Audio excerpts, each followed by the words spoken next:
deux intervenants aujourd'hui, Jean et Thouarez du cabinet Ox, auquel vous êtes habitué, et Aïcha Oui, Fetoui, qui va d'ailleurs être l'intervenante principale, aidée par Jean. Donc bonjour à tous, on se connaît, pour certains on s'est vu la dernière fois à l'occasion d'une masterclass sur les droits d'auteur dans le milieu publicitaire. On s'est dit que ça pouvait être intéressant, après avoir fait une espèce de présentation générale, de regarder la situation spécifique des comédiens et mannequins dans le milieu de la publicité. Dans le milieu, pas de la publicité, dans celui de la production de films publicitaires plus exactement. Pourquoi ? Parce que d'abord ce sont des intervenants incontournables, c'est-à-dire qu'il est rare, à part les films d'animation, il est très rare qu'on ait un film sans personne dedans. Donc a priori il y a toujours un comédien ou un mannequin. Ensuite parce qu'il y a une confusion assez large sur les statuts des uns et des autres, et sur qui est quoi.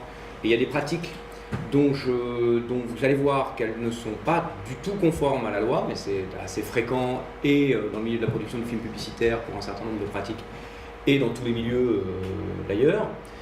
Donc c'était intéressant pour nous d'intervenir sur ce point-là, sachant que donc moi je suis avocat et j'interviens depuis longtemps, on va dire, auprès de nombreux producteurs de films publicitaires.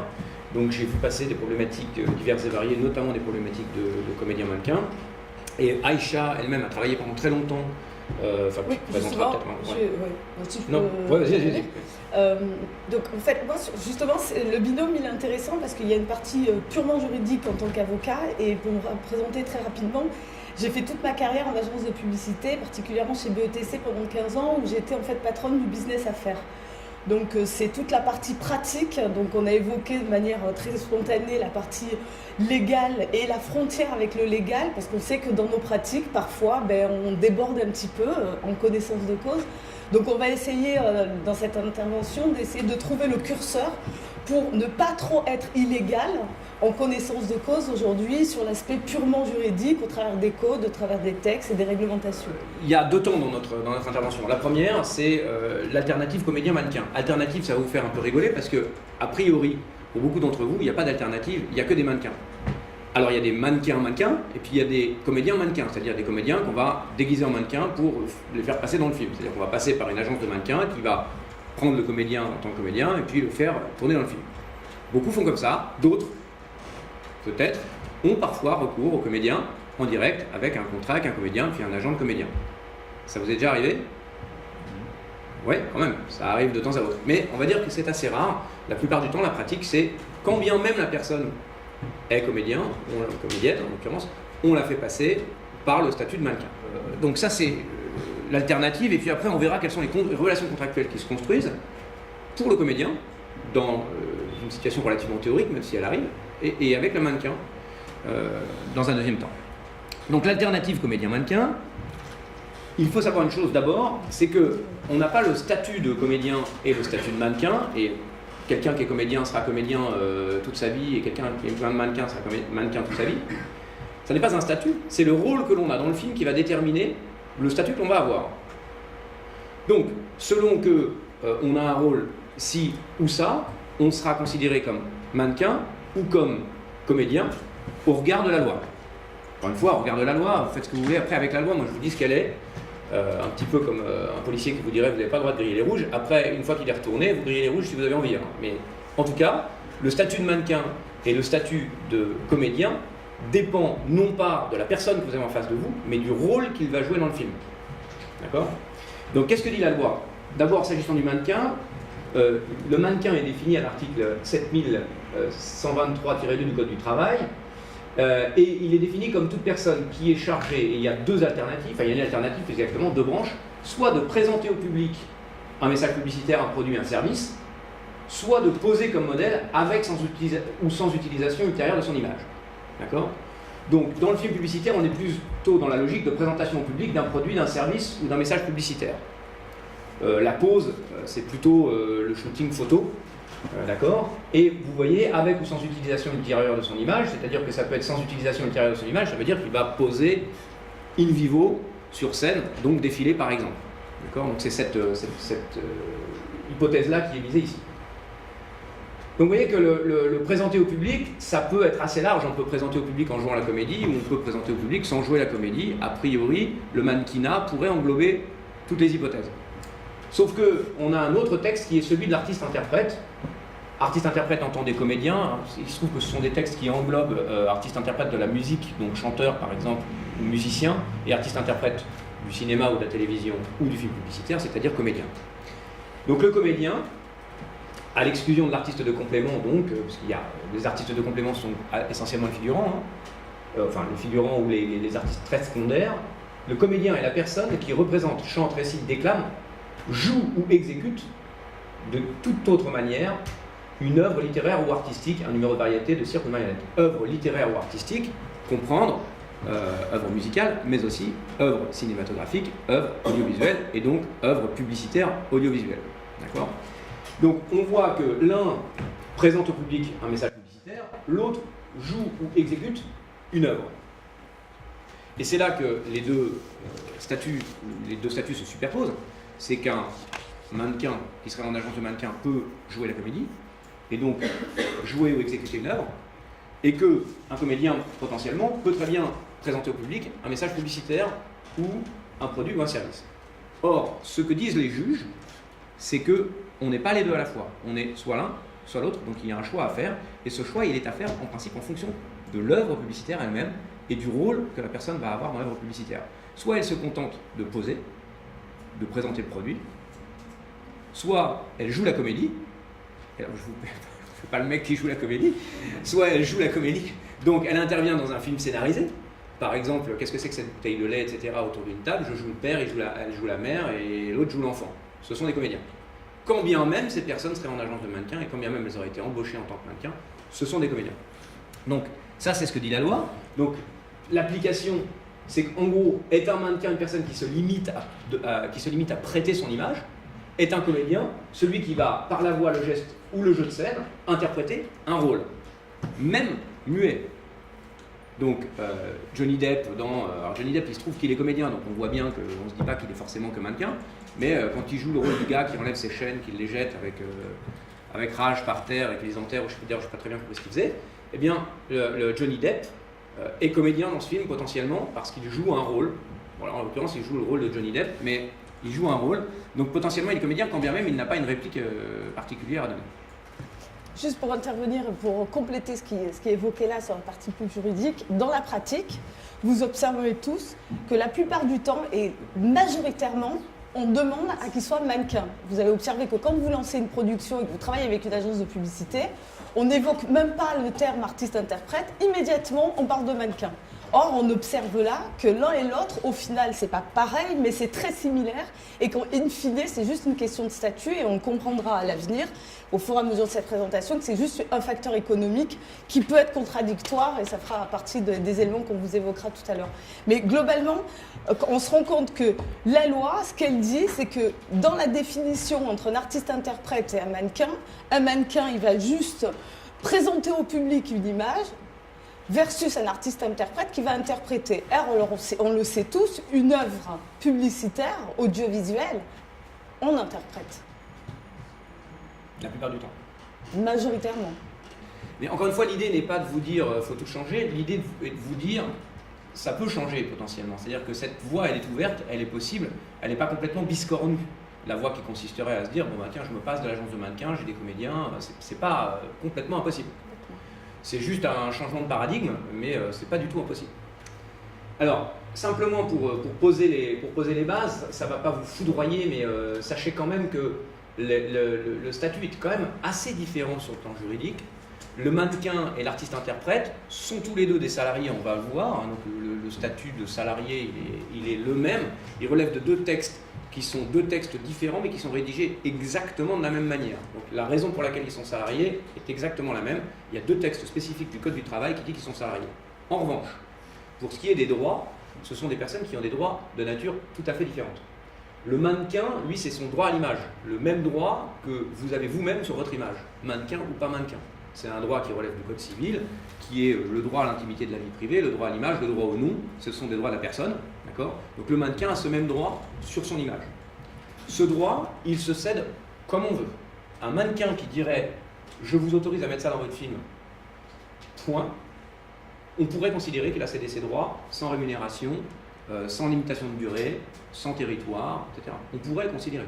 La pratique n'est pas du tout celle-là, pour des raisons économiques que vous comprenez bien. Les mannequins ne vont jamais vous dire je vous autorise sans vous dire combien, ni pour combien de temps, mais ni pour quel type d'exploitation. Mais théoriquement, ça serait tout à fait possible. Et c'est d'ailleurs le type d'autorisation qu'on va trouver pour les gens qui passent derrière, les figurants, les gens qui ont des minuscules rôles, une intervention minuscule dans le film. C'est le genre d'autorisation dont parfois certains producteurs vont se contenter, plus ou moins juste titre, mais en tout cas c'est faisable, dès lors qu'on est sur du droit à l'image. En revanche, l'artiste-interprète, lui, il a un statut tout à fait particulier, il a des droits qui sont les droits voisins du droit d'auteur, on les a abordés la dernière fois très rapidement quand on a fait le droit d'auteur. Droits voisins du droit d'auteur, c'est-à-dire des droits qui ne sont pas du droit d'auteur, mais qui sont l'équivalent d'un droit d'auteur. Et le droit d'auteur, c'est quoi? C'est le droit d'autoriser ou d'interdire la fixation de son interprétation dans des conditions qui sont prévues. Je vous les ai amenés juste pour vous donner une idée dans quoi on met le doigt quand on aborde les artistes-interprètes, c'est ça. D'accord?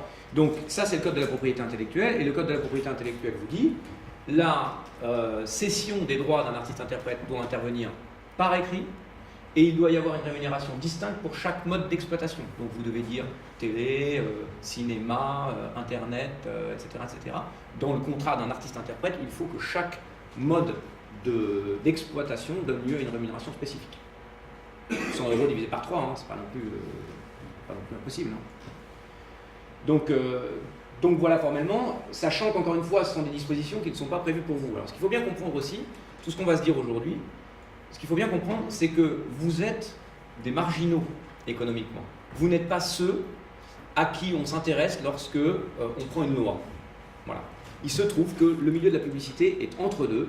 Vous n'êtes ni dans le cinéma, quoique pour ce qui est de la convention collective, quand ça arrange le législateur, on vous met dans le cinéma, mais vous n'êtes pas le cinéma qui est l'un des domaines, qui est le domaine de prédilection du droit d'auteur, et vous n'êtes pas non plus des agences de publicité ou des annonceurs, qui sont les personnes à qui on s'intéresse quand on regarde le statut du mannequin. D'accord ? Vous êtes entre deux, des gens qui font et à la fois des films et à la fois de la publicité. Et cet entre-deux fait qu'on ne sait jamais trop quelle est la réglementation qu'on applique. On l'avait vu la dernière fois pour le droit d'auteur, c'est un petit peu la même chose ici. Vous avez deux réglementations qui sont applicables potentiellement, et précisément, vous vous retrouvez un petit peu le cul entre deux chaises assez souvent. Donc voilà les droits respectifs, et on peut maintenant passer aux relations contractuelles. Donc vous avez compris que l'artiste-interprète et le mannequin se distinguent par leur rôle et non pas par leur statut initial. C'est leur rôle qui leur donne leur statut et non l'inverse. Et par ailleurs, ils ont des droits qui sont des droits différents, mais par contre, ils ont tous les deux le même statut, qui est le statut de salarié. Donc, les relations contractuelles, on regarde d'abord le comédien et ensuite on regarde le mannequin. Donc, le cadre contractuel dans lequel ça intervient, code du travail, donc contrat de travail, le comédien. C'est un CDD U, exactement comme les CDD U que vous avez, enfin exactement, à la différence près qu'il y a une cession de droit, comme celui que vous avez pour un technicien, qui est le même aussi que vous avez pour le réalisateur. CDD de technicien-réalisateur, c'est un contrat de travail.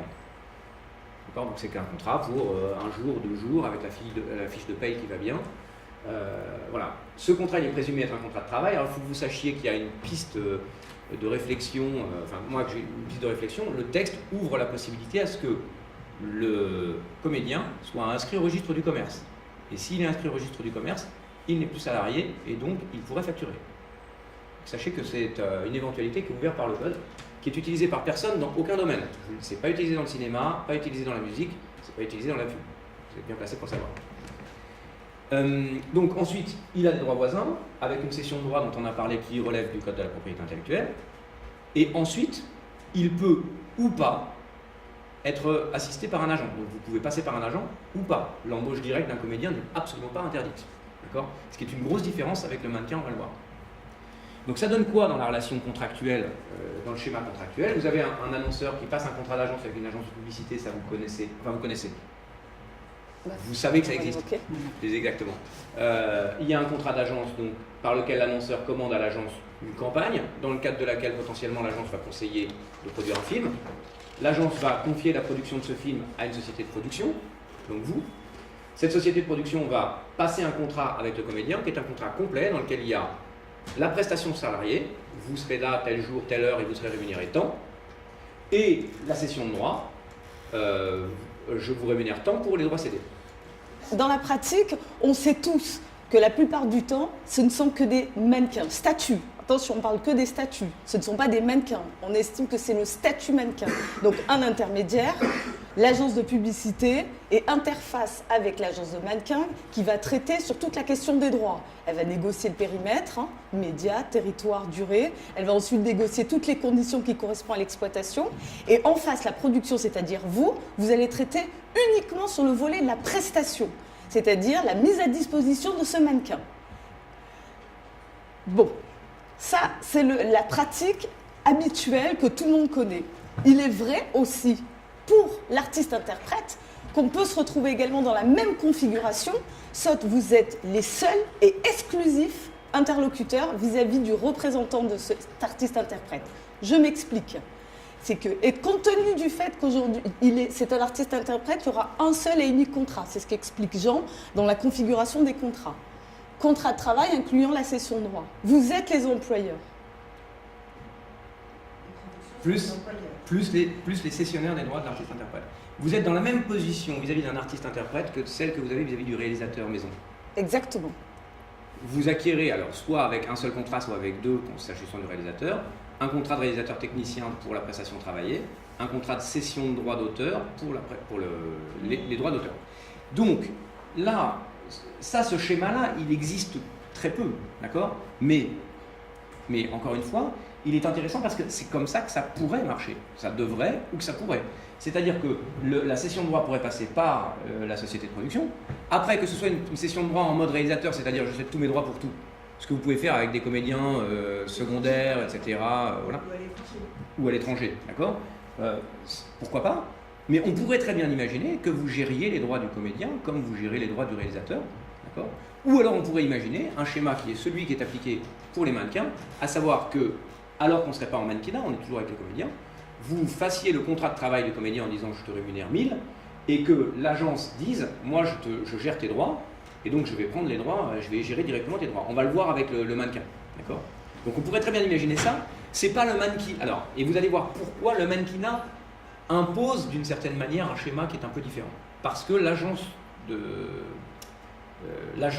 mannequin, pardon, j'allais dire l'agence de pub, l'agence de mannequin est un intermédiaire obligatoire, ce qui n'est pas le cas ici. Donc là, ce qui est important, c'est que l'agent artistique n'est pas un intervenant obligatoire, n'est pas un intermédiaire obligatoire, c'est-à-dire qu'il n'est pas l'employeur du comédien, ni même le contractant de la société de production. Il est le contractant du comédien, c'est le comédien qui lui doit ses 10%, quand bien même ce serait la production qui le lui verserait. C'est le comédien qui les lui doit. D'accord ? Donc le lien contractuel, il est là, entre l'agent et le comédien. Il n'y a aucun contrat là. Alors après, on peut en créer un artificiellement pour des flux financiers, mais il n'y a aucune obligation d'avoir un contrat là. Et ensuite, le comédien peut soit céder ses droits dans son contrat de travail directement à la production, soit il a un contrat de travail sans cession de droit, et la cession de droit passe avec l'agence de publicité. Ce qui ne serait pas tout à fait conforme à la loi au demeurant, puisque le texte L212.3 impose normalement que la cession de droit ait la forme d'un contrat de travail. Donc, normalement, les deux sont dedans. Mais là, encore une fois, on est dans une forme de théorie parce que c'est pas forcément l'intérêt des agences de publicité, c'est pas forcément l'intérêt des agences de mannequins, c'est peut-être l'intérêt des comédiens et c'est peut-être votre intérêt à vous. Mais là, les deux plus petits opérateurs du marché sont d'un côté et les deux plus gros de l'autre. Et il y a un autre aspect sur lequel vous êtes aussi confronté de manière vraiment récurrente sur la globalité des films, c'est la question des figurants. C'est-à-dire qu'il y a une espèce de no man's land par rapport aux figurants. C'est qu'on estime, les agences de publicité estiment qu'il en va de la responsabilité des productions. Or, c'est faux, puisque c'est des artistes-interprètes au final, même s'ils n'interprètent pas de manière aussi claire et aussi flagrante qu'un artiste-interprète qui est casté pour. Mais parfois, on se retrouve dans une configuration où ces 10 figurants sont requalifiés. Et c'est là où on se retrouve dans un espèce de contexte un peu hybride où on ne sait pas qui fait quoi. Est-ce qu'il est mannequin? Est-ce qu'il est artiste-interprète? Et donc, sur le coup, la solution qui est souvent la plus utilisée et qui reste borderline, c'est de... Il a signé une décharge, on vérifie si la décharge est suffisamment conforme. Si on voit que la décharge est un peu bancale, bam, on le place directement en agence de mannequin. Or, c'est illégal. c'est illégal. Sous couvert de mettre aide-toi reste, c'est illégal. Donc en fait, la plupart du temps, ils rentrent dans ce statut-là d'artiste-interprète et vous devenez leur employeur et on rentre dans le schéma contractuel qu'on vient d'évoquer là. Sachant encore une fois qu'il n'y a aucune obligation d'acquérir les droits pour un an, renouvelable, on peut acquérir les droits pour l'éternité, moyennant une somme forfaitaire. Alors, la rémunération du comédien, donc, il y a la rémunération de sa prestation et la rémunération de sa cession de droits d'artiste-interprète. Dans le contrat, si vous devez passer par là, encore une fois, rien n'y oblige, si tout, mais vous continuez à faire ce que vous voulez. Les rémunérations doivent être établies distinctement, c'est-à-dire que si vous donnez un salaire de 1000, il faut absolument qu'il y ait bien 500 et 500, ou 400 et 600, peu importe, mais en principe plutôt 500 et 500. Exactement comme pour le réalisateur, si vous mêlez tout, ça sera tout un salaire. Donc là, vous avez intérêt à distinguer l'un et l'autre, sachant que on a un problème de qualification de ces rémunérations, vous allez le voir. Donc, qualification, ça veut dire quoi? Ça veut dire que, comme pour le réalisateur, on peut raisonner par analogie, vous savez que le réalisateur perçoit une partie des sommes, c'est un salaire, une partie des sommes, ce sont des droits, d'accord? Vous savez mieux que quiconque que ce n'est pas chargé de la même manière et qu'il y a un fort intérêt à avoir des droits plutôt que des salaires. Et on connaît aussi les URSSAF assez tatillonnes sur la question de savoir quelles sont les proportions de droits et de salaires très précisément pour ne pas faire échapper dans les droits ce qui pourrait relever des salaires. Alors, la question est un peu la même chez les artistes-interprètes, avec une différence, c'est qu'on ne peut pas arbitrer comme on veut. D'accord? En fait, tout est un salaire sauf. C'est comme ça, c'est-à-dire que tout va être un salaire, sauf si on est capable d'avoir une rémunération proportionnelle, qui est une rémunération qui est versée hors la présence de l'artiste, c'est-à-dire que la présence de l'artiste n'est pas nécessaire. Là, on vise à écarter les défilés, les concerts pour ce qui est des chanteurs. Une rémunération proportionnelle pour un concert, impossible. Le chanteur est présent, on a besoin de lui ici, son interprétation n'est pas enregistrée, elle n'est pas exploitée, pas de rémunération proportionnelle, ça ne peut être qu'un salaire. Un mannequin sur un podium ne peut être rémunéré que sous forme de salaire. En revanche, dès lors qu'il n'est plus présent lorsque sa prestation est exploitée, c'est-à-dire photographie, film, disque, etc., la rémunération peut commencer, on peut commencer à songer à avoir une rémunération qui n'est pas un salaire et qui serait ce qu'on appelle une redevance. Deuxième condition, la rémunération ne doit pas être calculée en fonction du salaire. Donc si vous dites, je te verserai un salaire supplémentaire si ça passe à la télé, un salaire supplémentaire, pardon, le salaire est de 500, je te verserai l'équivalent d'un salaire en droit si ça passe à la télé, l'équivalent d'un salaire en droit si ça passe au cinéma, tout sera requalifié en salaire parce qu'on va vous dire, vous aviez une rémunération qui était fonction du salaire. D'accord ? Troisième condition, la rémunération doit être fonction du produit de la vente ou de l'exploitation. Et c'est là qu'il y a un hic. C'est là qu'il y a un hic.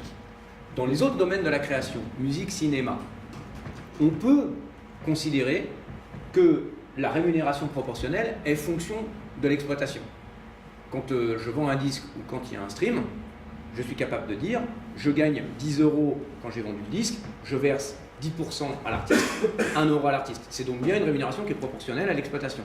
Donc pas de problème dans le milieu de la musique. Tu viens, tu chantes en studio, tu perçois un salaire, j'exploite l'enregistrement, je perçois des rémunérations et je te verse une proportion de ce que je perçois, c'est bien une rémunération qui est fonction du produit de la vente ou de l'exploitation. On a un problème en matière publicitaire, c'est qu'on n'est pas dans un secteur où les œuvres sont exploitées, ou plus exactement, où l'exploitation des œuvres génère des revenus. D'accord ?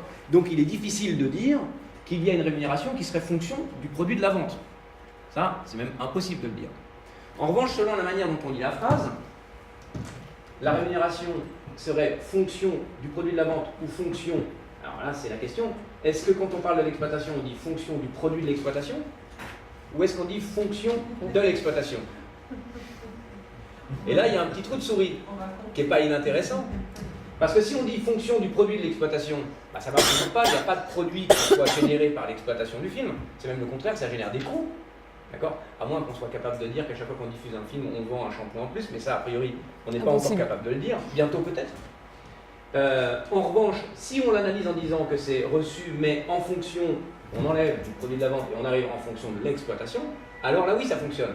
Parce qu'on va dire, tant de diffusion sur telle chaîne, telle rémunération par diffusion, telle rémunération pour l'exploitation en presse, Presse France. Presse généraliste France, presse spécialisée France, presse spécialisée UK, etc., etc. Donc si on arrive à faire un panel comme ça d'exploitation possible, alors on entre dans une zone où on peut verser une rémunération éventuellement proportionnelle qui ne serait pas soumise à charge. Et là, je parle au producteur que vous êtes, économie immédiate, 50%. Voilà. Donc, ça fonctionne et vous allez voir que la logique est exactement la même pour les mannequins. On pense que les mannequins ont un texte différent. Le texte est le même. En fait, c'est deux textes distincts, mais qui disent exactement à la virgule la même chose. Les conditions pour qu'un mannequin puisse percevoir des droits non soumis à charge sont les mêmes. Donc les agences font ce que je viens de vous dire, c'est-à-dire qu'elles font le nécessaire pour trouver les méthodes de calcul, aussi artificielles soient-elles, pour rémunérer les mannequins plus ou moins en fonction de l'exploitation. Et qu'est-ce qu'elles font dans la pratique, les agences de mannequins? Vous l'avez observé les agences de publicité, quand elles vous adressent les casting forms, de plus en plus, vous observez que sur le champ des médias, il y a une ventilation. Sur le montant global qui a été évoqué, on ventile selon les médias, télé, PLV, Internet, tous les supports qui sont envisagés, on ventile ce même montant et on y définit des montants correspondant à un seul média. On est sur la rémunération qui est fonction de l'exploitation. J'y mets des guillemets parce que ce n'est pas tout à fait l'application du code, mais c'est une alternative qui répond à dire, voilà, on est rémunéré selon une exploitation.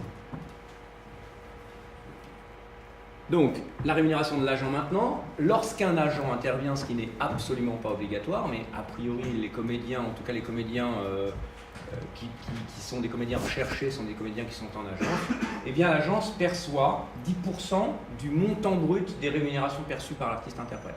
Rémunération, salaire brut et redevance dans l'hypothèse où il y aurait des redevances. Donc je vous demande de bien être attentif à l'assiette de calcul du pourcentage, 10% des rémunérations brutes, non pas des rémunérations chargées. D'accord? Donc c'est cotisation salariale incluse, mais cotisation patronale exclue. Si vous payez 1000 bruts, donc 1000, je vais vous dire des bêtises, mais 1600 super bruts, eh bien la rémunération de l'agent sera de 100, c'est-à-dire 10% de 1000, et non pas 10% de 1600. Je vous le dis parce que vous allez voir que ça fait une différence avec les agences de mannequins. Le recours au mannequin maintenant. Donc le mannequin, le cadre contractuel. Vous ne contractez pas directement avec un mannequin pour la simple et bonne raison que ne peut employer le mannequin qu'une agence de mannequin. Il y a une réglementation spécifique et c'est pourquoi l'agence de mannequin intervient systématiquement entre le producteur et le mannequin. Encore une fois, lorsque le mannequin joue un rôle de mannequin. Si vous contractez directement avec un mannequin, alors dans ces cas-là, contractez un contrat de comédien, artiste-interprète. Surtout pas un contrat où vous allez dire vous êtes mannequin, je vous embauche comme mannequin, vous n'avez pas le droit de le faire. Deuxièmement, le mannequin, lui, est le salarié de l'agence et non pas votre salarié à vous, alors que le comédien est votre salarié à vous. De même que le réalisateur. Il va être le salarié de l'agence et vous l'avez payé à l'agence un fee global dans lequel il y a la rémunération de l'agence, la rémunération du mannequin, les charges, etc. Ça ne vous regarde pas, vous payez un forfait global. Ensuite, les droits du mannequin, en pratique, passent de l'agence de mannequin directement à l'agence de publicité sans passer par vous. Ce qui est une donnée qui n'est pas neutre, parce que ça veut dire que ça sort du budget, que ça sort potentiellement de l'assiette de rémunération, enfin de l'assiette de votre markup, et que vous n'avez donc pas de rémunération là-dessus. Et par ailleurs, pour ce qui est du statut de producteur, ça vous fait échapper une partie de ce qui pourrait faire de vous des producteurs à part entière du film publicitaire. Parce que le producteur, c'est celui qui réunit l'ensemble des droits, droits du réalisateur, droits des auteurs, s'il y en a, droits des comédiens. En tout cas, dans le cinéma, c'est ça, c'est celui qui met tout dans le pot commun. Or, vous voyez que vous êtes, vous, écartelé entre des droits que vous avez et des droits que vous n'avez pas qui passent par la bande. Qui ne passent pas par la bande si vous avez un contrat de comédien, en tout cas qui peuvent ne pas passer par la bande si vous avez un contrat de comédien, mais qui passent automatiquement dans le schéma usuel, quand vous avez une agence de mannequin, qui passe automatiquement hors de vous. Donc l'intermédiation de l'agence de mannequin est obligatoire, je vous l'ai dit, donc l'intermédiation, le fait qu'elle intervienne entre les deux. Et c'est une loi, Ça, c'est légal. C'est légal. Hein. Donc, C'est une loi de 90. Voilà, encore une fois, on ne peut pas échapper à ça. L'idée, c'est de protéger les mannequins contre les méchants producteurs, dont on ne sait pas ce qu'ils leur feraient, mais peut-être des choses pas très honnêtes.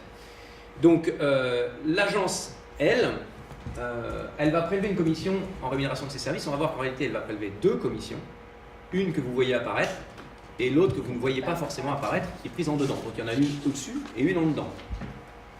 Et par ailleurs, elle a une capacité à se rembourser sur le mannequin, sur le modèle, d'une partie des frais qu'elle a engagés pour la promotion de sa carrière. Donc les frais du book, etc., etc. Il y en a qui commencent à comprendre pourquoi les agences de mannequins sont très heureuses de s'inscrire entre vous et les agences et l'annonceur. Donc voilà le schéma contractuel que vous connaissez bien. On aurait peut-être dû commencer par celui-là en fait. Où vous avez l'annonceur qui toujours va avoir un contrat d'agence, il confie ce qu'il veut confier, mais en général une campagne. Dans le cadre de ces campagnes, un film est produit, l'agence va alors solliciter une société de production avec un contrat de production pour le film, mais elle va vous dire, ne vous occupez pas des droits du mannequin, c'est moi qui le fais, occupez-vous du casting, si je ne m'abuse, hein, ça oui. C'est ta partie, occupez-vous du casting, informez le mannequin par avance de ce dont on parle, parce que moi je ne veux pas avoir des gens qui viennent à un casting et puis qu'après qui disent ah non mais je savais pas que c'était pour telle campagne et je ne savais pas que mes droits allaient être pris pour le monde entier, je pensais que c'était uniquement pour la France. Et puis par ailleurs oui, j'avais déjà fait une pub pour BMW, là c'est Mercedes, donc je ne savais pas. Donc pour éviter ça, vous avez des casting forms dans lesquels il y a toutes ces informations. Donc vous gérez littéralement la question de la cession de droits jusqu'au moment où vous ne la gérez plus. Parce que ça ne vous regarde plus, parce que là on commence à parler d'argent.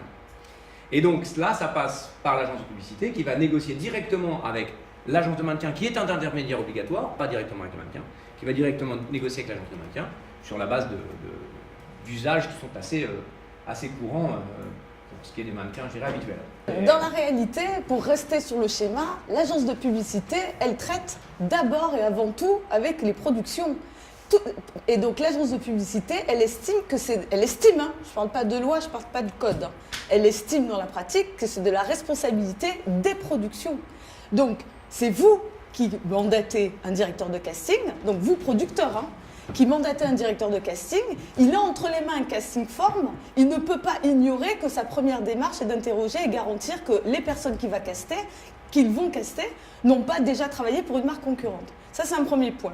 Le second, c'est qu'à partir du moment où l'agence de publicité fait confiance à une production, elle va absolument pas se retourner ni auprès de l'agence de mannequin, ni du mannequin, bien entendu dans un second temps, mais elle va se tourner d'abord derrière la société de production parce que, encore une fois, elle est censée garantir tout ça. Et enfin, au moment où l'agence de publicité va se rapprocher, en tous les cas, va revendiquer auprès de l'agence de mannequin, c'est qu'effectivement, si par malchance, ça nous est arrivé, et ça m'est déjà arrivé, le film est produit, la campagne sort et vous retrouvez 2 films exploités en même temps avec le même mannequin pour une marque concurrente, ça m'est déjà arrivé. Bon, ben, évidemment, on oublie la société de production parce que la relation contractuelle est terminée, le film est livré, il est exploité. On va bien évidemment se retourner contre l'agence de publicité. L'agence de mannequin, pardon, et accessoirement, ben, l'agence de mannequin va se retourne sur le comédien. Sauf que ce qu'il faut savoir, c'est pas une question de solvabilité, c'est que en France, les agences de mannequins n'ont pas d'exclusivité avec leurs mannequins, et surtout quand ce sont des mannequins, c'est des 15 statuts, qu'en réalité ce sont des artistes-interprètes, donc des comédiens. La plupart du temps, une agence de mannequins a un agrément pour mettre à disposition. C'est encore une fois une question de statut. C'est censé être un facteur économique. Bon, on y reviendra dans la présentation sur l'aspect économique. Et finalement, c'est finalement pas une raison. Je reviens sur l'agence de mannequins. Donc, elle met à disposition, même si c'est l'employeur, mais c'est l'employeur dans le cadre du film, un peu comme les systèmes d'agences d'intérim où elles mettent à disposition un salarié pour une mission. C'est exactement la même configuration. Donc il est employeur et donc responsable uniquement dans le cadre du film. Mais tout ce qu'a fait avant le comédien, donc le mannequin, de par son statut, il n'a pas la responsabilité. Et donc, à un moment donné, c'est censé être le mannequin qui est responsable. Et vous imaginez bien qu'on a beau se retourner contre lui, c'est trop tard. Donc vous avez, entre l'agence de mannequins et les différents intervenants, vous avez 2 types de contrats. Vous avez donc le contrat de cession de droit qui va régler la question de la cession de droit du mannequin. Et ensuite, vous avez un contrat qui est le contrat de mise à disposition, qui est un démembrement en fait du contrat qui est en dessous, hein, qui est un bout du contrat qui est en dessous, et qui est l'équivalent d'un contrat de travail, sauf qu'il est signé avec une société, donc ça n'est pas un contrat de travail, c'est bien un contrat de prestation, de service qu'une agence de mannequin signe avec une société de production par laquelle elle dit je mets à votre disposition une personne qui va venir tourner à votre film. Exactement comme je mets à disposition une secrétaire en intérim. D'accord ? Donc là, en l'occurrence, je mets à disposition un mannequin qui va tourner dans votre film, et la rémunération qui est versée là-dedans est censée être l'équivalent de la rémunération du contrat de la prestation de travail, et la rémunération qui est versée là est censée être la rémunération qui vient en contrepartie de la cession des droits du mannequin. De la nature des exploitations, de leur intensité, des territoires, de la durée, etc. Cette question, elle est réglée au-dessus de vous, et donc ça amène l'agence à prendre en main cette négociation plutôt que de vous la déléguer. Pour cette raison-là, d'abord, une raison de connaissance de ce qu'on va en faire, enfin on pourrait vous transmettre cette connaissance-là. Deuxièmement, pour une question aussi de rémunération qui ne passe plus par vous et de cession de droit qui ne passe plus par vous. Donc la rémunération du mannequin, eh bien exactement comme tout à l'heure, on a eu une au titre de la prestation, l'autre au titre du droit à l'image. Enfin exactement comme tout à l'heure c'était du droit voisin. Et comme tout à l'heure, on va avoir un salaire pour la prestation technique et une rémunération qui peut être celle d'une redevance, mais qui répond aux mêmes contraintes juridiques. Et ça, on l'ignore souvent, on a l'impression que le comédien, c'est nécessairement tout du salaire, et donc c'est pour cette raison qu'on passe par les agences de mannequins, parce qu'on va pouvoir avoir des droits et donc faire des économies de charges. C'est faux. D'accord ? Alors c'est partiellement faux. Il se trouve que à petite échelle, pour un comédien qui est peu payé, je dirais, quand on a une enveloppe de 1 000 €, les charges sociales seront plus élevées côté comédien que côté mannequin. Mais à partir de 2 000, 3 000, 4 000 €, les charges sociales vont être pratiquement plus élevées chez le mannequin que chez le comédien. Donc il y a plus de déperdition à faire appel à un mannequin en termes de charges à un moment donné. On avait fait le calcul, mais c'est un calcul extrêmement compliqué, puis dès qu'on touche une virgule, des rémunérations minimales, ou des taux, etc., tout saute. Donc, mais je peux vous dire qu'en tout cas, c'est une réalité qu'on avait vérifiée.